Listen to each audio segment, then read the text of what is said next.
Okay, so my name is Sasha, as some of you may know, and I will be co-hosting this presentation along with Mikkie, who's a nutritionist.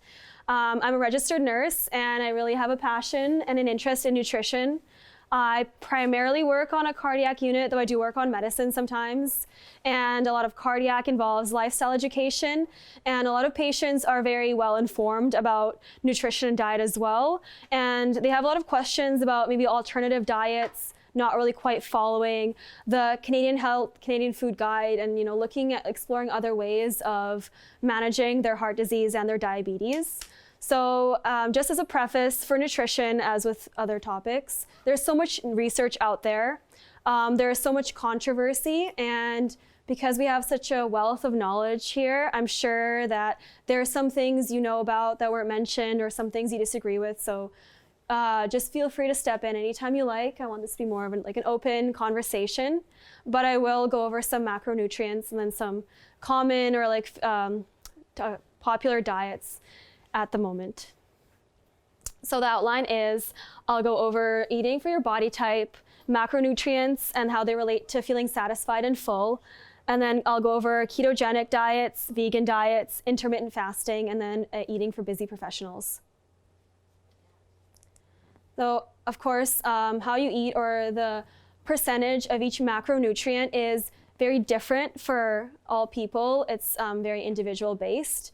But this is just one guideline I found for busy professionals that gives you kind of like a baseline of where to start. So the type 1, where they have higher carb intake, is for like the lean runners who really are always on the go or who always really need to be energized. And so their diet might be have a higher percentage of carbs and then more balanced in protein and fat. And the middle one is where I guess a lot of people would be. They're pretty much in the middle. They gain weight, they can lose weight, same rate. They should eat like a balanced, equal amount of carbs, protein, and fat. And the last one is for people that have maybe struggled with a higher body fat percentage or struggle with their relationship with carbs. And these are some of the people that might benefit from eating a higher proportion of protein and fat as opposed to carbohydrates. So just a little bit about protein. It's interesting that some studies have found that a low intake of protein drives people to seek out foods that are high in protein. And it was studies done in rats and also people, that they tend to just keep eating naturally, intuitively, until they reach their amount of protein if they have been protein deprived in the past. And although protein doesn't light up the same reward centers in the brain as carbs and fat do, it does when people do consume protein. The brain areas involved in sensing satiety and fullness are lit up. So it shows that protein does have a significant effect in feeling satisfied after eating a meal. So it's not really clear how we control our energy intake, as there are some hypotheses that suggest that we burn more calories just digesting protein. I don't really think that's been proven in the literature. And in terms of having a level of amino acids, breakdown products of protein in your blood, also not really proven. So it's kind of unsure why people are driven to eat protein that they do. It seems more intuitive. Again, this is just one source. Depending on your activity level, it varies. But the recommended dietary allowance for healthy adults, these are not people that have chronic disease or have kidney or liver problems or athletes or very petite people. This is just the general standard healthy adult, 0.8 grams per kilogram. And then for another source says that it's usually recommended that each meal will have 25 to 30 grams of protein.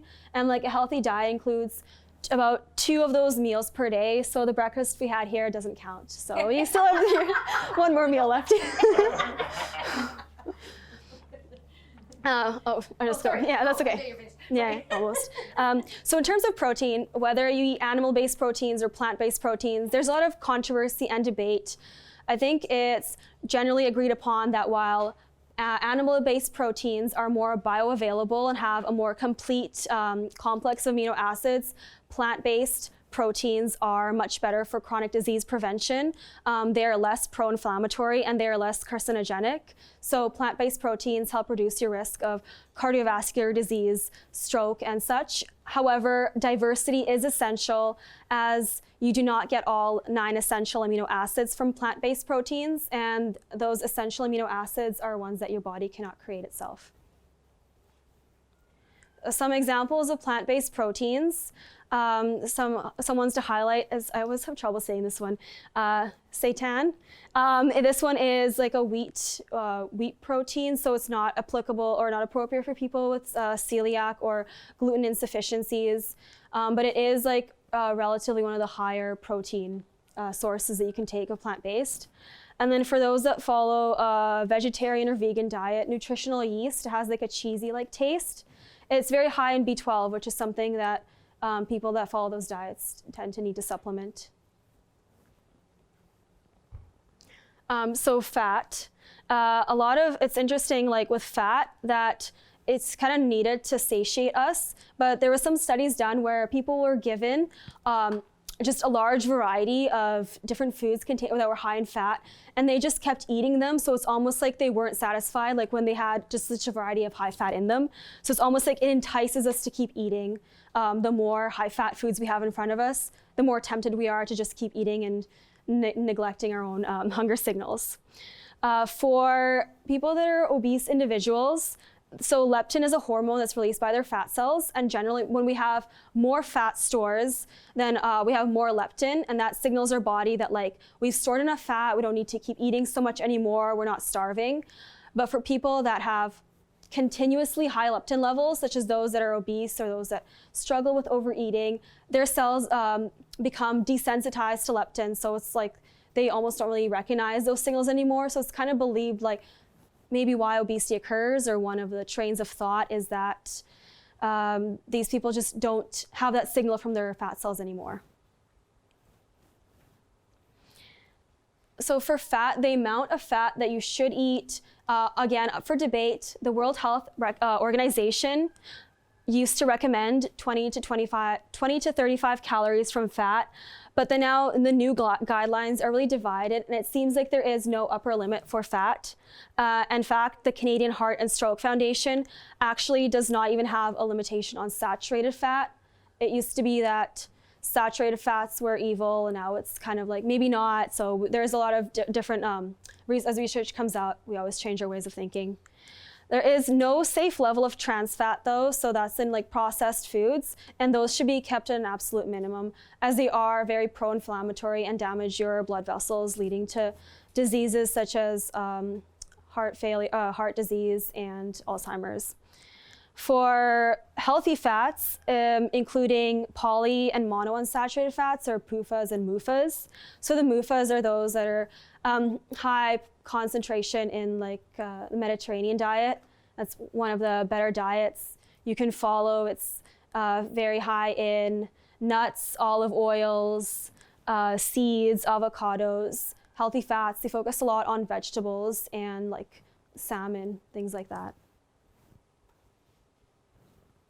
Carbohydrates, so complex carbs are the healthiest because they have a blunted effect on blood sugar. Those ones are called low glycemic index food, and they tend to be unprocessed. So they only cause a gradual increase, so you don't have those spikes and falls in your insulin levels. And those include oatmeal, oat bran, peas, non-starchy vegetables. And they also tend to be very high in fiber, which again is involved in causing you to feel satiated and is involved in controlling your cholesterol and reducing other risk factors for chronic diseases. Some sources of fiber, as I'm sure most people are aware, would be include like cruciferous vegetables, beans and lentils, blueberries, almonds, peas. And then again, a recommendation that goes from the Canadian Heart and Stroke Foundation that says keep added sugars to less than 5 to 10% per day. The ketogenic diets, that's one diet that is becoming, it used to be very fringe, but I feel like it's becoming more and more popular, and it works very well for some people not so much. But it's considered when you eat less than 50 grams per day of carbohydrates, and then your liver will produce ketone bodies to provide your central nervous system with an alternative source of energy. And it's believed that this drop in insulin that you get from consuming less carbs and then relatively less protein and maybe more fat is involved in reducing some pro-inflammatory chemicals in your bloodstream that eventually lead to reduced bad cholesterol and then heightened good cholesterol. And again, reducing insulin sensitivity, like for people that have diabetes who have a storage problem where there is a lot of sugars stored in their body. It's not so much that they are not producing insulin, it's just that they become desensitized because they are so overflooded with insulin with continuous intake of high carbs. Some drawbacks is that, well, first of all, it can be unsustainable. It does not work well with there's again divided research about whether or not it actually is heart healthy. Some of the fats or proteins that people eat when on a ketogenic diet, like bacon or butter or hamburgers, could be not the best quality of food, and they're also missing out on very valuable minerals and nutrients from eating more plant-based sources. So it seems like there was a happy middle where 60 or more calories from fat was associated with increased mortality, and also very low carb, less than 30%, was associated with increased mortality. So it seems like if you eat very, very little carbs or very much fat, you are at increased risk for mortality. But if you eat somewhere in the middle, it's shown to be beneficial. And mortality rates were actually shown to be lower when carbs are replaced with plant-based proteins and fats as opposed to animal-based products. For example, the high-fat products, on top of being like processed meats, potentially carcinogenic, they also lead to oxidative stress and inflammation. For vegan and plant-based diets, they are sustainable and ethical. They cause a lot of metabolic improvements seen in type 2 diabetes and in people with high cholesterol. They also can improve your immune function with all the phytochemicals, so all the good antioxidants in fruits and vegetables. And they also can change your gut microbiome composition. So proposed to be maybe related to short chain fatty acids or maybe related to your fiber intake. It appears that some studies suggest vegan diets can cause your gut microbiome to change from a different kind of bacteria, more bacterial diversity.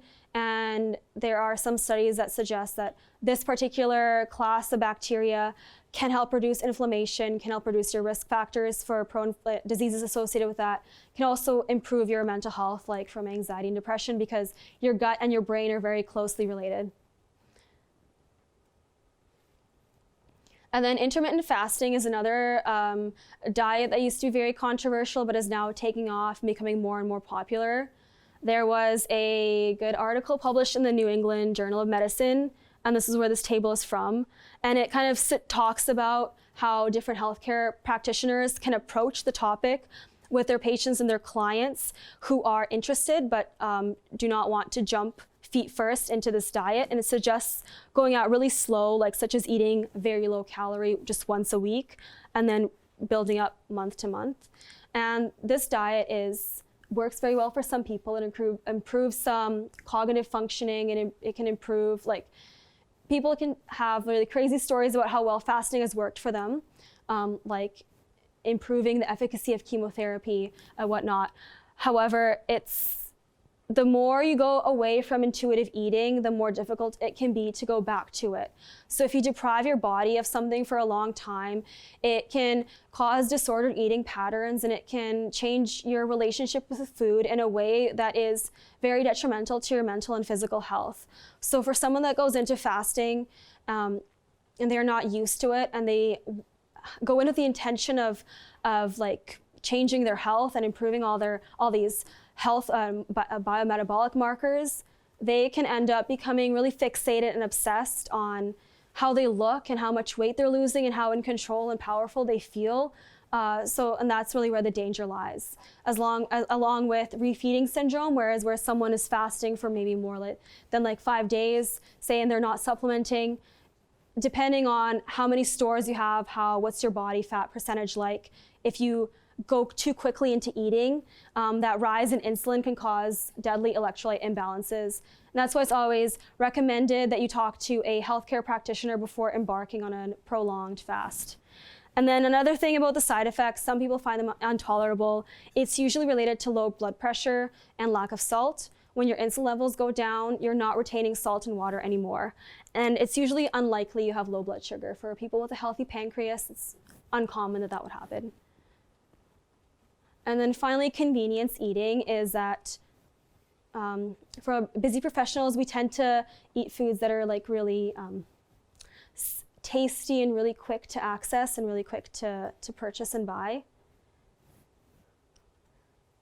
So it's kind of like what drives us to eat. There's the hypothalamus, where it's like our eat to live, where we have a lot of hormonal input into our brains telling us that it's time to eat based on hormones released by your adrenal glands or by your gut.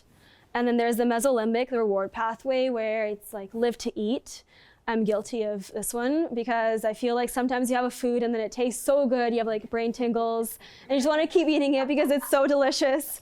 And then there's your there's your prefrontal cortex telling you to, it's kind of like the rational part of your brain telling you to make healthy choices. It's not good to deprive yourself, but it's okay to enjoy a treat every once in a while.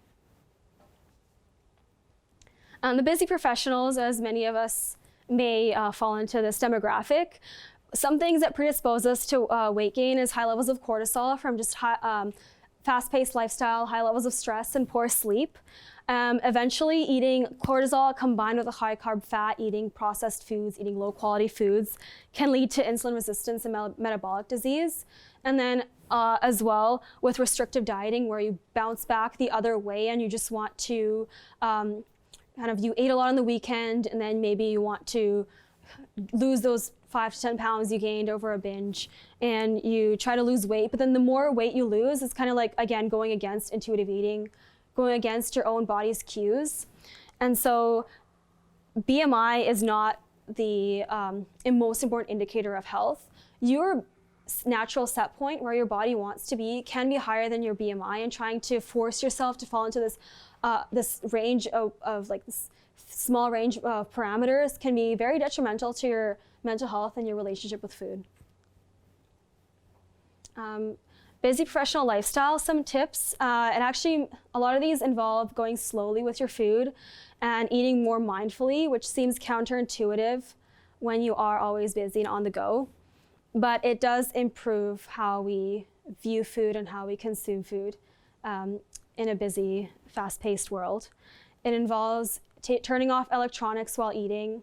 I know I'm guilty of always going on my phone while eating, or just trying to answer some emails while eating, and it's not very good because we don't really eat mindfully when we're doing that. It can take 20 to 30 minutes to feel full, so scarfing down your food, you might still feel hungry afterwards. We don't often take the time to savor and appreciate where our food comes from, how we prepared it, and what the source was.